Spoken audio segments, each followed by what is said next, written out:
Telangana Kaloji Narayana Rao university of health sciences లోపల ఎవరైతే BSc MLT, BPT and allied health సైన్సెస్‌కి application చేసుకున్నారో వాళ్ళ కోసం ఈ వీడియో. మనం ఈ వీడియో లోపల డీటెయిల్డ్‌గా బీఎస్సీ ఎంఎల్టీకి సంబంధించి, బీపీటీకి సంబంధించి, ఏహెచ్ఎస్‌కి సంబంధించి ఎన్ని కాలేజెస్ ఉన్నాయి, గవర్నమెంట్ ఎన్ని ఉన్నాయి, ప్రైవేట్ ఎన్ని ఉన్నాయి, ఫీ స్ట్రక్చర్ ఎట్లా ఉంటది, హాస్టల్ ఫెసిలిటీస్ ఉంటాయా, రియంబర్స్‌మెంట్ ఎంత వస్తది, స్కాలర్‌షిప్ ఎంత వస్తది, ఎవరికొస్తది అని చెప్పి ప్రతీదీ మాట్లాడుకుందాం. మనం ప్రీవియస్‌గా Telangana Kaloji Narayana Rao university of health science సంబంధించి చాలా వీడియోస్ చేసుకున్నాం. అండ్ ఫర్దర్ కూడా ఇట్లాంటి వీడియోస్ చేసుకుంటా ఉంటాం కాబట్టి మీరు ఒకవేళ మన ఛానల్‌కి కొత్త వస్తే మాత్రం పక్కా సబ్స్క్రైబ్ చేసుకొని మీ ఫ్రెండ్స్ అందరికీ ఈ వీడియోని షేర్ చేయండి.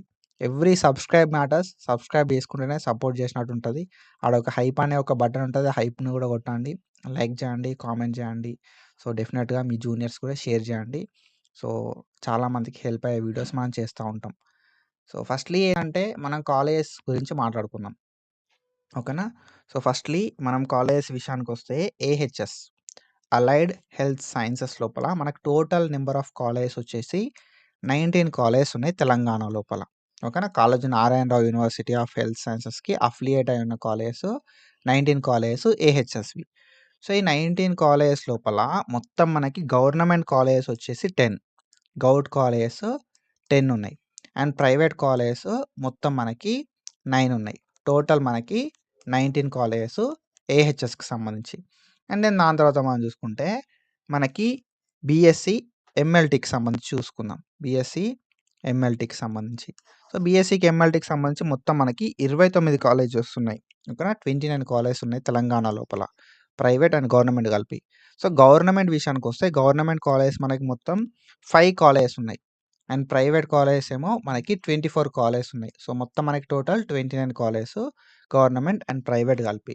And when comes to BPT, bachelor of physiotherapy. So, BPT college Telangana లోపల మొత్తం 30 కాలేజెస్ ఉన్నాయి. 30 కాలేజెస్ ఉన్నాయి టోటల్. సో, ఈ 30 కాలేజెస్ అన్నీ కూడా ప్రైవేట్ కాలేజెస్ మాత్రమే. గవర్నమెంట్ కాలేజెస్ లెవ్వు. ఓకేనా? So, BSc MLT, BPT, AHS. So, ఇవి అన్నీ మనకు చూసుకుంటే సో, బీపీటీ లోపల 30 కాలేజెస్, బీఎస్సీ ఎంఎల్టీ లోపల మనకి అరౌండ్ 29 కాలేజెస్, ఏహెచ్ఎస్ లోపల 19 కాలేజెస్ అయితే ఉన్నాయి. సో, ఇది నెంబర్ ఆఫ్ కాలేజెస్ విషయానికొస్తే. ఓకేనా? సో, ఇక్కడ మనం చూసుకుంటే మనకి బీఎస్సీ, ఏహెచ్ఎస్ లోపల హాస్టల్ ఫెసిలిటీ ఉంటదా? లేకపోతే బీపీటీ లోపల హాస్టల్ ఫెసిలిటీ ఉంటదా? ఓకేనా? ఎంఎల్టీ లోపల హాస్టల్ ఫెసిలిటీ ఉంటదా? అనేది ఒక డౌట్ అయితే ఉంది. సో, ఫస్ట్ నేను ఈ హాస్టల్ ఫెసిలిటీ గురించి చెప్తా. బీఎస్సీ, ఏహెచ్ఎస్ లోపల మనకి గౌట్ ఉన్నాయి కాలేజెస్, ప్రైవేట్ కాలేజెస్ ఉన్నాయి. అవును గదా! అండ్ బీపీటీ లోపల ఓన్లీ ప్రైవేట్ కాలేజెస్ ఉన్నాయి. అండ్ ఎంఎల్టీ లోపల గౌట్ కాలేజెస్ ఉన్నాయి, ప్రైవేట్ కాలేజెస్ ఉన్నాయి. సో, ఇక్కడ నేనేం చెప్తా గదా అంటే ఎవరైతే బీఎస్సీ, ఏహెచ్ఎస్ కావచ్చు, బీపీటీ కావచ్చు, ఎంఎల్టీ కావచ్చు, ప్రైవేట్ లోపల చేద్దామనుకుంటే ఇట్ డిపెండ్స్ ఆన్ కాలేజ్. ఓకేనా? సో, హాస్టల్ ఫెసిలిటీ ఉంటదా అంటే most of the private institutions వాళ్ళు హాస్టల్ ఫెసిలిటీ అనేది ప్రొవైడ్ చేస్తారు. ఓకేనా? సో, అది బీపీటీ కావచ్చు, బీఎస్సీ, ఎంఎల్టీ కావచ్చు, ఏహెచ్ఎస్ కావచ్చు. ప్రైవేట్ లోపల మోస్ట్ ఆఫ్ ద టైమ్ ఒక మంచి ఇన్‌స్టిట్యూషన్ అయితే మనకి హాస్టల్ ఫెసిలిటీ ఉండడానికి ఛాన్స్ అయితే ఉంటది. So, most of the BPT private colleges లోపల హాస్టల్ ఫెసిలిటీస్ ఉంటాయి. ఓకేనా? గర్ల్స్‌కి పక్కా ఉంటది. ఓకేనా? So, when it comes to గర్ల్స్‌కి పక్కా హాస్టల్ ఫెసిలిటీ ఉండే ఛాన్సెస్ అయితే ఉంటాయి. ఓకేనా? సో, బాయ్స్‌కి ఉండదా అంటే బాయ్స్ బయట ఉండాల్సి ఉంటదన్నట్టు. కొన్ని కాలేజెస్ బాయ్స్‌కి కూడా హాస్టల్ ఫెసిలిటీ ప్రొవైడ్ చేస్తాయి బీపీటీ లోపల. బీఎస్సీ, ఎంఎల్టీ లోపల కూడా అంతే. So, most of the time BSc, MLT లోపల కూడా ప్రైవేట్ ఇన్‌స్టిట్యూషన్స్ ఏవైతే ఉన్నాయో బీఎస్సీ, ఎంఎల్టీ ప్రైవేట్ ఇన్‌స్టిట్యూషన్స్ కూడా గర్ల్స్‌కి హాస్టల్ ఫెసిలిటీ ప్రొవైడ్ చేస్తారు. అండ్ బాయ్స్‌కి కొన్ని కాలేజ్ లోపల లిమిటెడ్ కాలేజ్ లోపల ప్రొవైడ్ చేస్తారు. ఏహెచ్ఎస్ విషయానికొస్తే ఏహెచ్ఎస్ లోపల మోస్ట్ ఆఫ్ ద కాలేజెస్ ఏవైతే ఉన్నాయో వాటి లోపల హాస్టల్ ఫెసిలిటీస్ ఉండయి. ఓకేనా? సో, ఇది మీరు గుర్తుపెట్టుకోరి. ఏహెచ్ఎస్ లోపల either it may be govt or private. So, అది ప్రైవేటే కావచ్చు, గౌటే కావచ్చు. మనకి హాస్టల్ ఫెసిలిటీ అనేది ఉండది. ఓకేనా? సో, ఏహెచ్ఎస్ వోళ్ళు హాస్టల్ ఫెసిలిటీ ఉంటదేమో అని చెప్పి అనుకోకుర్రి. So, AHS in the sense paramedical courses ఎవరైతే చేద్దాం అనుకుంటారో అనస్థీషియా, ఓటీటీ సో, వాళ్ళకైతే హాస్టల్ ఫెసిలిటీ ఉండదు బ్రో. ఇది రియాలిటీ. ఓకేనా? హాస్టల్ ఫెసిలిటీ ఉండది. గవర్నమెంట్ కావచ్చు, ప్రైవేట్ కావచ్చు. అండ్ బీఎస్సీ, ఎంఎల్టీ లోపల మనకి గవర్నమెంట్ లోపల హాస్టల్ ఫెసిలిటీ ప్రొవైడ్ జేయరు. ఓకేనా. గవర్నమెంట్ ఏ ఇన్‌స్టిట్యూషన్‌లో హాస్టల్ ఫెసిలిటీ ఉండది. పారామెడికల్ వాళ్ళకి గావచ్చు, ఏహెచ్ఎస్ వాళ్ళకి గావచ్చు. ఓకేనా. సో, ఎంఎల్‌టీ వాళ్ళకి గావచ్చు. సో, ఇది and when it comes to so, ఏంది గదా అంటే ప్రైవేట్ లోపల మోస్ట్ ఆఫ్ ద టైమ్ గర్ల్స్‌కి మనకు బీపీటీ వాళ్ళకి, ఎంఎల్‌టీ వాళ్ళకి హాస్టల్ ఫెసిలిటీ ప్రొవైడ్ చేస్తరు. ఓకేనా. ప్రైవేట్ లోపల బీపీటీ వాళ్ళకి, బీఎస్సీ, ఎంఎల్‌టీ వాళ్ళకి, ఏహెచ్ఎస్ లోపల అట్లాంటి ఫెసిలిటీస్ లెవ్వు. అది గవర్నమెంట్ గావచ్చు, ప్రైవేట్ గావచ్చు. సో, ఇది క్లియర్ కట్. ఎందుకు అనంటే ఎక్కువ స్ట్రెంత్ ఉండడం వల్ల గవర్నమెంట్, ప్రైవేట్ వాళ్ళు సో, మనకి అకామిడేషన్ ప్రొవైడ్ అయితే చేయరు. మరి మాకెట్లా బ్రో సిట్యుయేషన్ అనంటే, సో, మీకు గవర్నమెంట్‌లో సీటొచ్చినా, ప్రైవేట్‌లో సీటొచ్చినా మోస్ట్ ఆఫ్ ద టైమ్ ఏందంటే ఔట్‌సైడ్ కాలేజ్ బయట మనమైతే హాస్టల్ ఫెసిలిటీని చూసుకోవాలి. ఓకేనా. సో, ఈవెన్ అంతెందుకు బ్రో నర్సింగోళ్ళకి గూడా లైక్ కొన్ని కాలేజెస్ లోపల హాస్టల్ ఫెసిలిటీ ప్రొవైడ్ జేస్తలేరు. కాబట్టి హాస్టల్ ఫెసిలిటీ మీద మీరెట్లాంటి హోప్స్ పెట్టుకోకండి. సో, మీరు హాస్టల్ ఫెసిలిటీ అనేది ప్రైవేట్ హాస్టల్ లోపల ఉండేలాగా చూసుకోరి. ఓకేనా. ప్రైవేట్ హాస్టల్ లోపల ఉండేలాగా చూసుకోరి. ఇగ ఫీజ్ విషయానికొస్తే హాస్టల్ ఫీజ్ ఎంతుంటది? ఆల్మోస్ట్ ఎంత కాదన్నా కూడా తక్కువలో తక్కువ మనకి 4000 ఉంటదన్నట్టు. ఓకేనా. ఎంత నెలకి? నెలకి 4000 నుండి 6000 మధ్యలో ఉంటది. అదెంత చిన్న విలేజ్ అయినా కూడా 4000 మినిమమ్. ఓకేనా. 4000 మినిమమ్. 4000-6000 మధ్యలో ఉంటదన్నట్టు. సో, ఆల్మోస్ట్ ఎంత కాదన్నా పర్ యానమ్ ఎంతైతది? 40,000 అయితది. ఎంత? 40,000 అయితది అప్రాక్సిమేట్‌గా. మనం అనుకుంటే ఒక 40,000 ఫీజ్ అనేది అయితదన్నట్టు. తక్కువలో తక్కువ చూసుకుంటే. ఇక కొంచెం చూసుకుంటే 60,000 అయితది. ఓకేనా. సో, నేను 10 మంత్స్‌కే లైక్ కాలిక్యులేట్ చేస్తున్నా. ఈజీ కాలిక్యులేషన్ అయితదని చెప్పి. సో, 40,000-60,000 అయితది పర్ ఇయర్. అట్లా 4 ఇయర్స్‌కి. ఓకేనా. సో, అట్లా 4 ఇయర్స్‌కి సో, మీరు ఫీ ఎంత అయితదని చెప్పి చూసుకోరి. ప్రైవేట్ లోపల మీరు బయట హాస్టల్ ఉంటే సో, ఇదంతా ఎందుకు చెప్తున్నా కదా అంటే, మీరు ఒకవేళ మీకు దగ్గరున్న ఏరియాలో చూసుకుంటే అప్ అండ్ డౌన్ చార్జెస్ మహా అంటే 2000 అయితాయి. మంచి ఇంటికాడ ఉన్న ఫుడ్ తినొచ్చు. మంచిగా ఫ్యామిలీతోటి స్పెండ్ చేయొచ్చు. ఇవన్నీ కూడా ఉంటాయి. సర్కిల్ కూడా ఉంటది మనకి. కాబట్టి చూసుకోరి. చూసుకొని ఇంటి దగ్గర ఉన్న కాలేజ్‌లో జాయిన్ అయ్యేలాగా ప్లాన్ చేసుకోరి. ఓకేనా. సో, ఇది 4 4 ఇయర్స్‌కి మనకు లైక్ ఎంత కాదన్నా సంవత్సరానికి ఒక 40, 50,000 అనుకున్నా కూడా 2,00,000 అయితాయి. తక్కువలో తక్కువ 2,00,000 అయితాయి. హాస్టల్ ఫీజే. 4 ఇయర్స్‌కి. సో, అది చూసుకొని హాస్టల్ ఫెసిలిటీ గురించి ప్రైవేటే. మాక్సిమం ప్రైవేట్‌లోనే ఉండాలి. సో, అది చూసుకొని ప్లాన్ చేసుకోరి. ఓకేనా. హాస్టల్ ఫెసిలిటీ గురించి ఇది. అండ్ దెన్ హాస్టల్ ఫెసిలిటీ తర్వాత సో, మనకి ఫీజ్ ఎంత ఉంటది? ఓకేనా. నార్మల్‌గా college fees. So, college fee విషయానికొస్తే మనకి గవర్నమెంట్ అని జెప్పి, ప్రైవేట్ అని జెప్పి ఉంటాయి. ఓకేనా. సో, గవర్నమెంట్ విషయానికొస్తే మనకి ఫీ స్ట్రక్చర్ అనేది చాలా తక్కువుంటది యాస్ కంపేర్ టు ప్రైవేట్. ఓకేనా. సో, కౌన్సెలింగ్ లోపల మీకు సీటొస్తే గవర్నమెంట్ లోపల ఎంత ఫీ ఉంటది గదా అంటే అరౌండ్ 20,000-30,000 మధ్యలో ఉంటది. ఓకేనా. 20,000-30,000 ఇంకా తక్కువే ఉంటది. సో, కొన్ని కాలేజ్ లోపల 18,000 తీసుకుంటారు. కొన్ని కాలేజ్ లోపల 25 తీసుకుంటారు. సో, 20,000-30,000 అయితే ఫీ స్ట్రక్చర్ ఉంటదన్నట్టు గవర్నమెంట్ లోపల. సో, మీరు కట్టాలి. ఓకేనా. ప్రైవేట్ విషయానికొస్తే సో, ప్రైవేట్ లోపల ఎంత కాదనుకున్న ఒక 40-70 మధ్యల ఉంటది. ఇది బేసిక్ 40,000-70,000 అనేది బేసిక్. ఓకేనా. సో, కొన్ని కాలేజెస్ ఉంటాయి. సో కాల్డ్ టాప్ కాలేజెస్ అని జెప్పి. ఆ సో కాల్డ్ టాప్ కాలేజెస్ లోపల 40,000 టు ఎంత కాదనుకున్నా కూడా 1.3 లాక్స్ దాకా కూడా ఉంటదన్నట్టు. ఫీ స్ట్రక్చర్ అనేది. కొన్ని కాలేజెస్ లోపల, కొన్ని కోర్సెస్‌కి. ఓకేనా. సో, ఇది ఫీ స్ట్రక్చర్. సో, మాకు రీయింబర్స్‌మెంట్ ఎంతొస్తది మరే? ఓకేనా. రీయింబర్స్‌మెంట్ ఎంతొస్తది మరే అనంటే, సో, ఎవరైతే గవర్నమెంట్ స్కాలర్‌షిప్ అంటాం. ఓకేనా. సో, స్కాలర్‌షిప్ గురించి మాట్లాడుకుందాం. సో, స్కాలర్‌షిప్ గురించి మనం మాట్లాడుకుంటే, స్కాలర్‌షిప్ అనేది సో, మనకు తెలిసినంత వరకైతే బీపీటీ వాళ్ళకి అండ్ ఎంఎల్‌టీ వాళ్ళకి అరౌండ్ 6,000 వరకి స్కాలర్‌షిప్ ఒస్తది. ఓకేనా. 6,000 అనేది మినిమల్ స్కాలర్‌షిప్ ఇది. తక్కువలో తక్కువ 6,000 వరకు స్కాలర్‌షిప్ ఒస్తది. ఏహెచ్ఎస్ వాళ్ళ స్కాలర్‌షిప్ అనేది సో, ఇంత అని జెప్పి పక్కాగా సో, మనకి ఎవరు గూడా చెప్పలేదు. సో, నాకు తెలిసినంత వరకు మా వోళ్ళు ఏం జెప్పిర్రు గదా అంటే, నాకు తెలిసిన సర్కిల్ లోపల మాకు ఒక సంవత్సరం స్కాలర్‌షిప్ మేము ఎంతైతే కట్టినామో వాళ్ళొక 18,000 కట్టిర్రంట జాయిన్ అయ్యేటప్పుడు. ఆ 18,000 పడ్డదంట స్కాలర్‌షిప్ లాగా. ఓకేనా. సో, ఏహెచ్ఎస్ లోపల గవర్నమెంట్ వాళ్ళకి పడ్డది. అండ్ ప్రైవేటోళ్ళకి స్కాలర్‌షిప్‌లు అట్లాంటియేం రాలే ఇప్పటివరకైతే.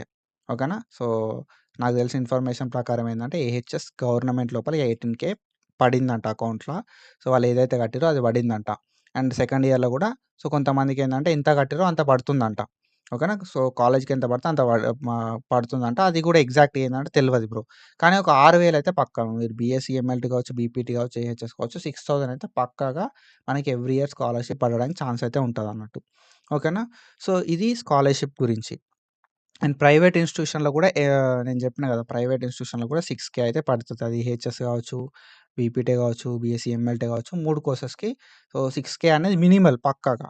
అండ్ ఏందంటే ఇప్పటివరకు ఈ స్కాలర్‌షిప్ ఇష్యూస్ ఉండి రిలీజ్ జేయకపోవడం అయితే జరిగిందన్నట్టు. దానివల్ల సో, ఏందంటే ఎగ్జాక్ట్‌గా చెప్పలేకపోతున్నా నేను. ఓకేనా. So, I hope you understand. And then దాని తర్వాత మనం జూసుకుంటే ఫీ రియంబర్స్‌మెంట్. ఓకేనా. Fee reimbursement. So, fee reimbursement ఎవరికొస్తది బ్రో మరి అనంటే, so, either it may be SC, ST, BC or OC. ఎవ్వరైనా గావచ్చు. సో, స్కాలర్‌షిప్ అనేది ఎస్సీ, ఎస్టీ, బీసీ వాళ్ళకి మాత్రమే స్కాలర్‌షిప్ ఒస్తది. ఓకేనా. And SC, ST, BC, OC, minority ఎవ్వరైనా కూడా ఫీ రియంబర్స్‌మెంట్ ఒస్తది. సో, ఎప్పుడొస్తది ఈ ఫీ రియంబర్స్‌మెంట్ అంటే, ప్రైవేట్ లోపల మీకు కౌన్సెలింగ్ త్రూ సీట్ ఒస్తే ఈ ఫీ రియంబర్స్‌మెంట్ అనేది ఒస్తది. సో, ఎంతొస్తది మరి ఈ ఫీ రియంబర్స్‌మెంట్ అనంటే, మనకి అరౌండ్ సో, ఒక 30,000 అయితే ఒస్తది. ఓకేనా. సో, మినిమమ్ 30,000 ఓకేనా. సో, 6-30 మధ్యల మనకి రియంబర్స్‌మెంట్ అనేది వస్తదన్నట్టు. ఓకేనా. సో, ఈ రియంబర్స్‌మెంట్ ఎందుకొస్తది మరి అనంటే, సో, మనకు ఫీ స్ట్రక్చర్ అనేది ఉంటది గదా! ఓకేనా. సో, ఫీ స్ట్రక్చర్ అనేది ఉంటది. సో, 40,000-70,000 అని చెప్పిన నేను. ఓకేనా. 40,000-70,000 మధ్యలో ఫీ స్ట్రక్చర్ ఉంటది. తక్కువలో తక్కువ అని చెప్పిన. ఈ 40,000-70,000 మధ్యలో ఏదైతే ఫీ స్ట్రక్చర్ ఓకేనా. సో, ఇందులోపల మనకి ఒక 30,000 రియంబర్స్‌మెంట్ వస్తదనుకున్నా గూడా, మిగతాది మనం కట్టాల్సుంటదన్నట్టు. సపోజ్ ఒకవేళ 40,000 మీ ఫీ అయిందనుకో, సో, అందుకు లోపల మనకెంతొస్తది స్టైఫండ్ అనేది లైక్ ఏదైతే ఈ ఫీ రియంబర్స్‌మెంట్ అనేది 30,000 వస్తది. ఓకేనా. సో, 30,000 ఫీ రియంబర్స్‌మెంట్ ఎంత కట్టాల్సుంటది మనం అంటే ఒక 10,000 మాత్రమే కట్టాల్సుంటదన్నట్టు. ఓకేనా. సో, ఒకవేళ మీ ఫీ అనేది 40,000-70,000 మధ్య లోపలుంటే ఐదర్ ఒకవేళ మీ ఫీ అనేది 40,000 ఉందనుకో ఫర్ సపోజ్. మీకు ఫీ రియంబర్స్‌మెంట్ వస్తది. ఎంతొస్తది? 30,000 వస్తది. మీరు ఒక 10,000 కట్టుకుంటే సరిపోతదన్నట్టు. సో, అట్లా. కానీ ఇప్పుడేందంటే ఈ ఫీ రియంబర్స్‌మెంట్‌లు, స్కాలర్‌షిప్‌లు ఇవన్నీ ఏమొస్తలేవు. కాబట్టి ఏందంటే ఎంత ఫీ ఉంటే అంత మనల్ని కట్టమంటున్నారు. ఓకేనా. సో, ఇది గూడా క్లియర్. ఓకేనా. సో, ఇది ఏందంటే ఫీ రియంబర్స్‌మెంట్‌కి సంబంధించి. So, fee reimbursement SC, ST, BC, OC అందరికీ వస్తది. ప్రైవేట్ లోపల మనకు సీటొస్తే. ఓకేనా. ప్రైవేట్ లోపల ఎట్లా సీట్ రావాలి? కౌన్సెలింగ్ త్రూ సీటొస్తే సో, మీకెంతైతే ఫీ ఉంటదో అంత ఫీ లోపల మనకొక 30,000 రూపీస్ రియంబర్స్‌మెంట్ వస్తది.